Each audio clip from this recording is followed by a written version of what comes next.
Peace be upon you. Peace be upon you. Assalamu alaikum wa rahmatullahi wa barakatuh to the Muslim brothers and sisters. Wa alaikum to all believers in God and all good people. And welcome everyone else. My name is Kevin Mayo. And if you're new here, I'm a journalist, an author, an insurance professional, a bail bondsman, and depending on the day, a man with a lot to say about the way the world feels the way it feels, if that makes sense. This morning, we're doing something a little different. We're going to read together. This book by me is called Perceptual Clarity and the Diminishing Returns of Visual Form. And I want you to understand what that title actually means before we crack the first page. Perceptual, meaning how you receive reality, and clarity, meaning without the fog, without the inference, without someone else's agenda between you and the truth. Perceptual clarity is about the way that people perceive reality and what's good and bad. This is universal rubrics. And let's get into it.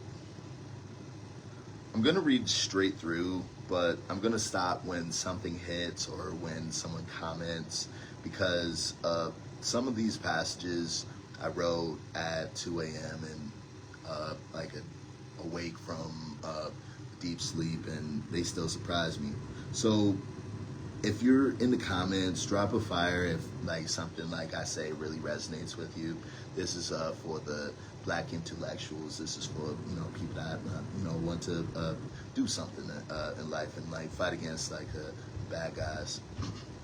I'm proud to present my magnum opus, my masterpiece, Perceptual Clarity and the Diminishing Returns of Visual Form.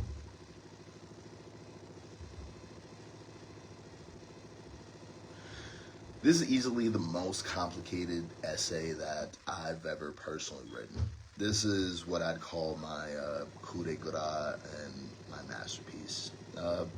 This is what I'd consider to be the most definitive word on the subject. If something happens to me, if I'm not here tomorrow, this is one of the things I want to leave behind. Nice, processed, and annotated understanding of reality that I could leave on to my loved ones and the future generations. This is hands down the single most descriptive and informational guide on the core basis of reality, as well as the best framework for understanding perception, vision, and the creation of image, light, and color. We act as the physical executors of Allah's will.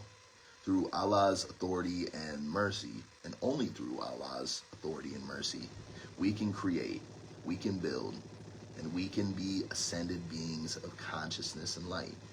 We can get to heaven without dying. It's all about love. It's all about patience. It's all about understanding.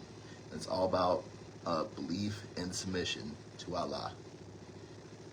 And I'll take the motherfucking Pepsi challenge against any academic dissertation, any lecture, any theoretical framework on the concept of understanding vision, perception, and clarity. Against any understanding of the unifying factor between the increased amount of effort and the intentionality you put into something and how that renders itself into reality. Motherfuckers can say I'm a button pusher, motherfuckers can say I'm problematic. They can say whatever the fuck they want. But this is, truth of the matter is, this is something that I sat down and created, and I have multiple academic titles, pretty much on this level. I just think I was playing on a different speed. But this is my creation. I'm owning this, and what follows is the truth as I understand it. refined through faith, tested through experience, and backed by every single piece of data that I could find. Make it good, make it pure, make it holy, and strive for the sake of Allah.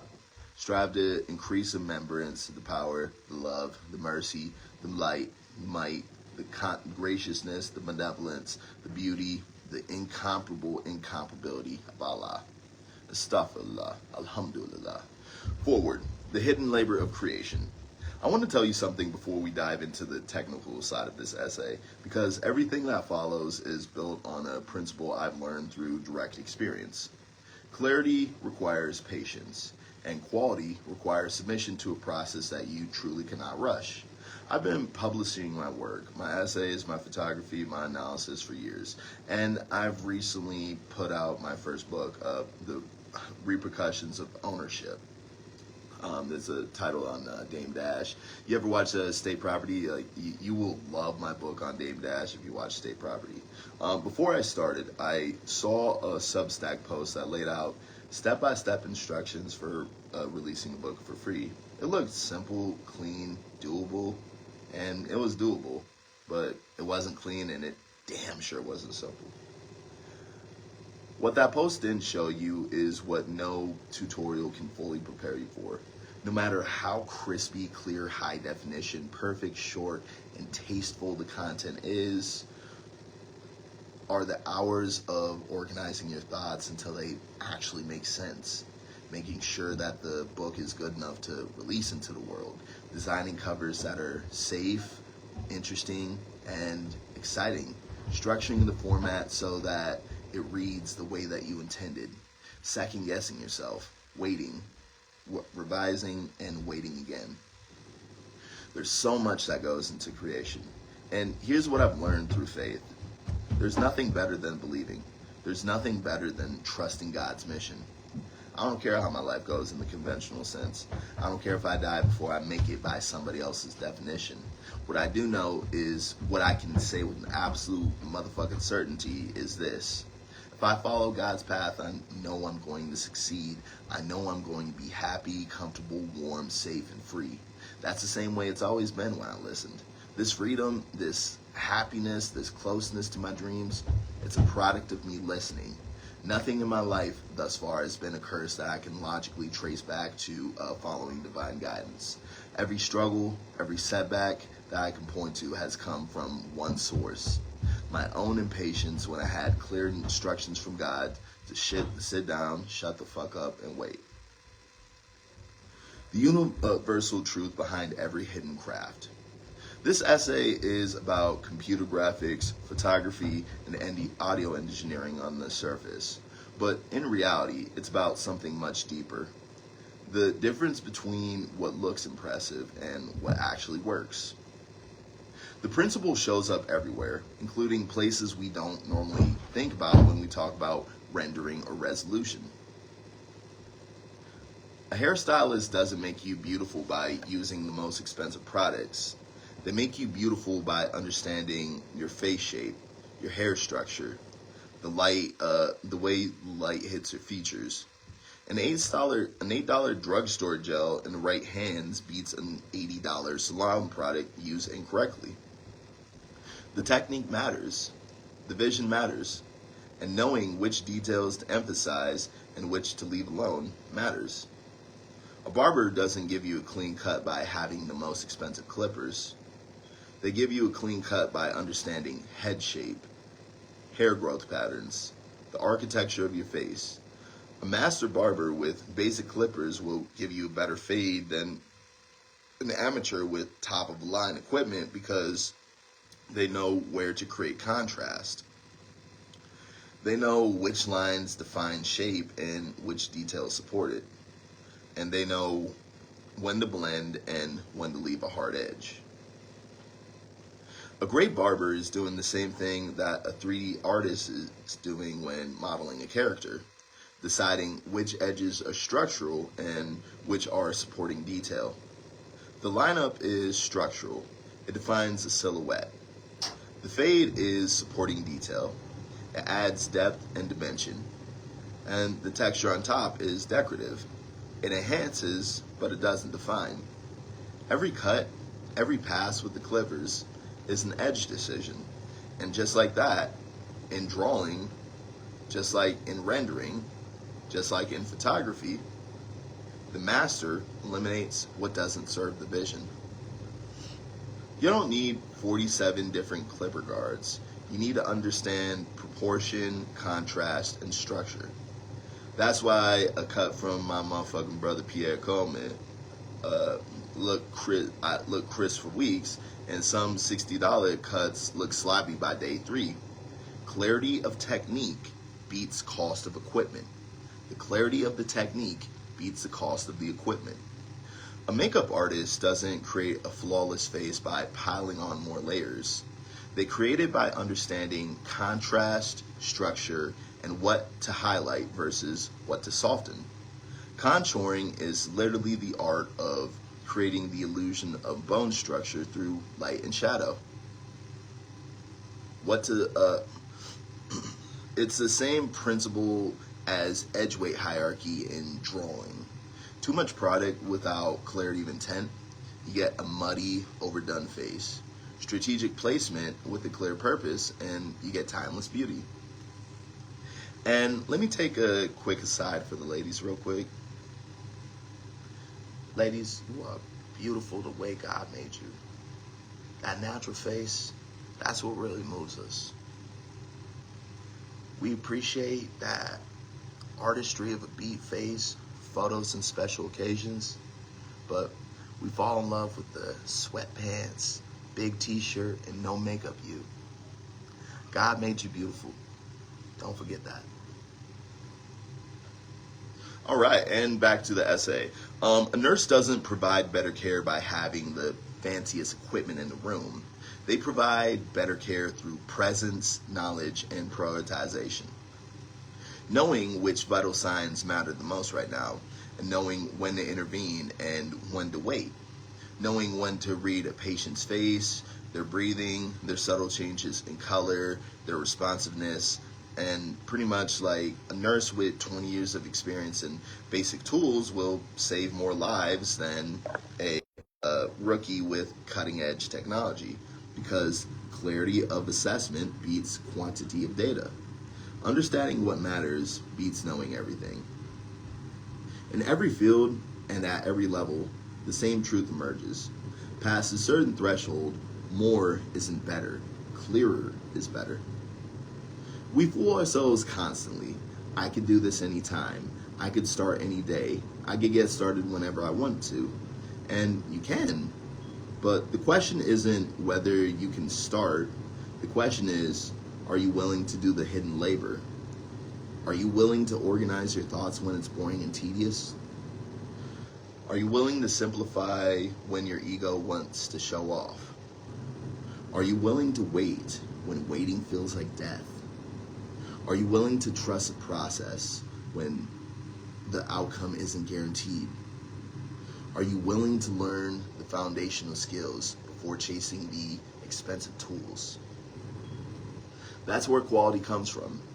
Not the $5,000 camera, not from the $3,000 microphone, not from the 8K resolution or 100,000 polygons in a video, not from the $400 foundation or the top tier salon products, not from the newest medical devices.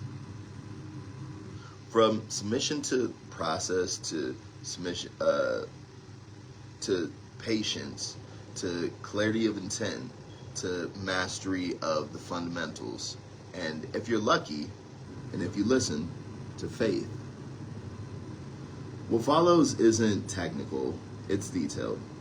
I'm going to reference studies, charts, and formulas, but try not to lose sight of the core message. Clarity determines perceived quality, not the other way around. When rendering a 3D model, editing a photograph, mixing a song, styling hair, cutting a fade, applying makeup, or assessing a patient, the principle is the same across every single industry. Master the structure, respect the fundamentals, and eliminate what doesn't serve the vision. Everything else is just noise. The 600 polygon problem. I recently saw an image on Facebook that crystallized something that I've been thinking about for years. It showed two 3D rendered busts side by side. Yes, I know, Laura Croft's boobs inspired this whole essay. The left image is 600 polygons with triangles. The right image is 6,000 polygons. The polygons, also called triangles in 3D rendering, are geometric shapes that computers use to build three-dimensional objects.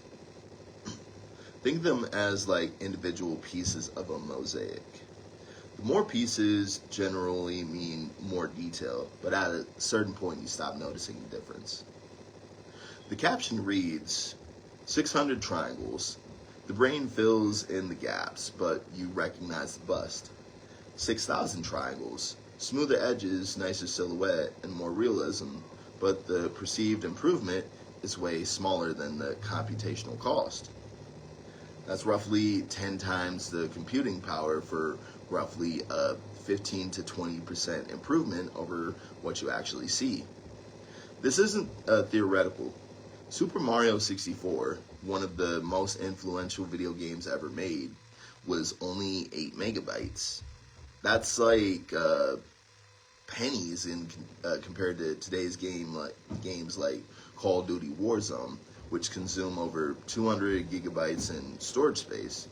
That's like 25,000 times more data. Are modern games 25,000 times better? Are they even 10 times better? No. We have examples of high polygon, visually stunning video games such as Crysis, BioShock, and Grand Theft Auto 5. These were beautiful and expensive productions, but I bet the production cost exceeded the actual payoff and player experience for many of them. Meanwhile, games with strong art dedication but lower polygon counts, like The Legend of Zelda: Wind Waker and Team Fortress 2, are still visually beloved decades later. The core insight is that perceived quality does not scale linearly with technical cost. How perception works. Your brain lies efficiently. Human perception is pattern-based rather than resolution-based. Once these three things are right, proportions are correct, lighting is believable, and motion feels natural, your brain stops caring about polygon count, pixel density, or technical specs. This is why PS2 games still feel real in memory. You just remember them as more detailed than what they actually were because your brain fills in the gaps in real time. This is why older movies hold up better than what you'd expect. When you watch a well-lit, well-composed film from the 1970s like The Godfather or Clockwork Orange or 2001: A Space Odyssey, it doesn't feel low quality. Your brain processes the structure and accepts it as real. Compare that to many modern films with massive budgets but poor compositional clarity, and the older films feel more immersive. This is why stylized art ages better than full realism. Compare the clean cartoon aesthetics of Legend of Zelda: The Wind Waker to realistic games from the same era. Wind Waker still looks intentional and beautiful. The realistic games look dated and canny. This is why a well-lit, low-poly model beats a badly shaded, high-poly one. If the lighting is wrong or the edges are muddy, adding 10 times the triangles won't fix it. You're just rendering confusion in higher resolution. Shininess and reflectivity. That equals perceived quality. Here's something interesting as well. We naturally associate shininess and reflectivity with clean, sleek, and nice. This is why community-made HD mods for older video games often make surfaces shinier and more reflective. It tricks the brain into perceiving higher quality even when the polygon counts haven't changed. Reflections contain compressed spatial information.